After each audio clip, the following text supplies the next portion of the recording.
depremin ikinci günü elhamdülillah sahaya indik.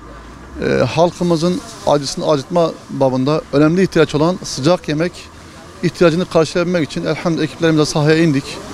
Hamdolsun Allah'a günlük 5-6 bin arasında sıcak yemek yapıyoruz. Sabahları çorba yapıyoruz. Bu şekilde halkımızın ihtiyaçlarını karşılamaya çalışıyoruz sıcak yemek yönünden. Hamdolsun İskenderun'un ve Antakya, Hatay'ın değişik yerlerine de böyle erzak olsun, nakdi, aynı yardımla ulaştırmaya çalışıyoruz.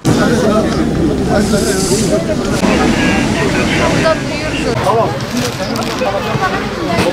Afiyet olsun, geçmiş olsun. Ellerinize sağlık. Oralarda böyle tek katlı bir yer bulamadım. Buyurun teyzeciğim. Teyzeciğim buyurun. Buyurun teyzeciğim. Ekmek al. Hadi. Afiyet olsun, geçmiş olsun. Bir tane ekmek. Sağ olun. Sağ olun. Sağ olun. Ekmek istesen ekmek al. Sağ olun. Geçmiş olsun, afiyet olsun.